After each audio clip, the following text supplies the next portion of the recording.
অনেকগুলো আলাপ আসছে।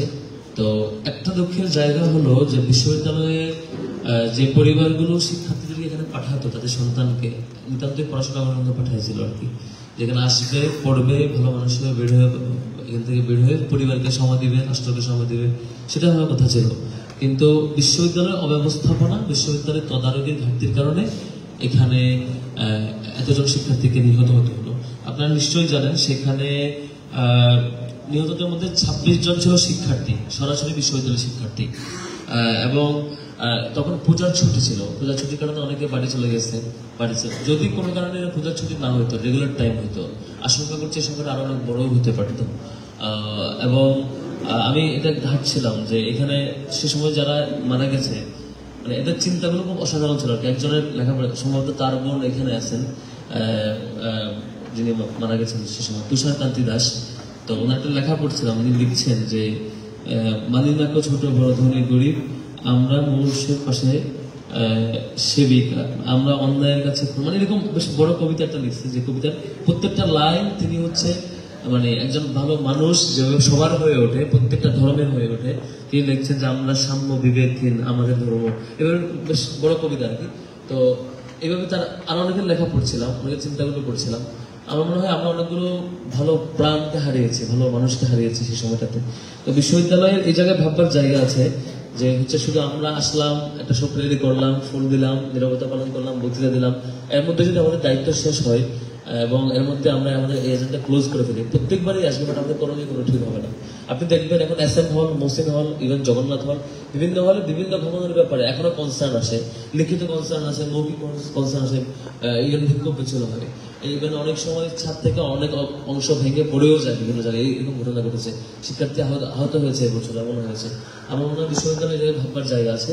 এখানে যেটা ঘটেছিল যে সবাই জানতো এটা ভেঙে যাবে, ইভেন হল প্রভোস্ট জানতো, ইউনিভার্সিটি প্রশাসনও জানতো। ইভেন এটাও রিকমেন্ডেশন ছিল যে যদি টিনটা কোনো কারণে খুলে ফেলা হয় তাহলে ছাদ ভিজে লাগে, মানে পড়ে যেতে পারে, এই রিকমেন্ডেশনও দেওয়া ছিল। এরপরও বিশ্ববিদ্যালয়ের উপস্থিতিতেই, এখানকার বিশ্ববিদ্যালয় তত্ত্বাবধায়ক উপস্থিতি, তারা হচ্ছে ওই কন্ট্রাক্টর, তারা টিন খুলে ফেলে, পরে বিশ্বাসটা ভেঙে পড়ছে। মানে এটা স্ট্রংলি ইঞ্জিনিয়াররা রিকমেন্ড করার পরও ইউনিভার্সিটির দায়িত্বরত ব্যক্তিবর্গ সেটা তত্ত্বাবধান করে নাই। পরে এতজন শিক্ষার্থী, মানে 39 জনের মধ্যে 26 জন ছিল বিশ্ববিদ্যালয় শিক্ষার্থী, যেটা মানে বেশ বড় দুঃখের জায়গা আর কি।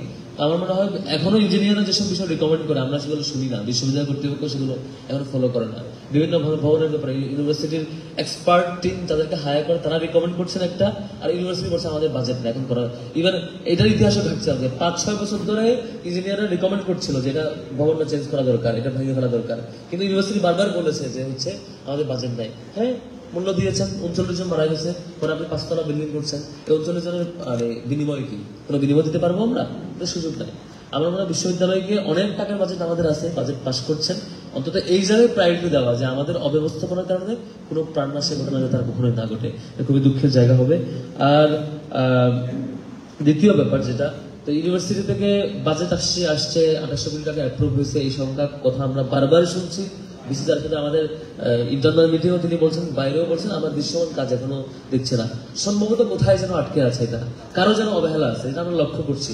তো যেখানে যারা অবহেলা থাকুক, বিসিসিআর যাতে এটা সিরিয়াসলি দেখেন, এবং যারা এই জায়গায় ঘাটতি বা সময় দিচ্ছেন না, এটা দ্রুত কাজ শুরু হয়ে যাওয়া দরকার। বারবার শুনছি আমরা যে এই বছরের মধ্যে 4টা ভবনের কাজ শুরু হয়ে যাওয়ার মতো সুযোগ আমাদের আছে, আর অনেক কিছু হবে, অলরেডি অ্যাপ্রুভ, মিনিস্ট্রি থেকে এটা মানে গ্রিন সিগন্যাল আছে, সবকিছু ঠিকঠাক হয়ে গেছে, অন্যান্য বাজেট পাচ্ছেন, কিন্তু সামহাও এখনো আটকে আছে। বছর শেষ অলরেডি, একটা বছর হয়ে গেছে, আপনারা দায়িত্ব পেয়েছেন, আমরা 5 তারিখের পর একটা বছর পার করে ফেলেছি, একটা ভবনেরও দৃশ্যমান কাজ এখনো শুরু হয়নি, সবকিছু মানে প্রসিডিউরাল ব্যাপার আমরা শুনছি আর কি। আমার মনে হয় বিশ্ববিদ্যালয়ের অন্তত এখন বলা উচিত যে আমরা 1 বছর আমরা করতে না পারলে এখন শুরু করছি, এটা যেখানে আটকে থাকুন না কেন সেদিক থেকে দায়িত্বশীল আচরণ আমরা আশা করবো। আর সর্বশেষ অনেকগুলো আলাপ আসছে, যে পানি সংক্রান্ত আলাপ আসছে, যে হল সংসদের একটা কনসার্ন ছিল যে এখানে পানি ফিল্টার হয় না। আমার মনে হয় সবগুলো ইউনিভার্সিটি করার সুযোগ আছে, এবং কেন্দ্রীয় সংসদ থেকে আমরা বলেছি যে জগন্নাথ হল সহ প্রত্যেক জায়গায় এরকম যত জটিলতা আছে আমরা আমাদের দায়িত্বের জায়গাতে যেটুকু করার আছে আমরা সর্বোচ্চটুকু দিয়ে সমাধান করার চেষ্টা করবো।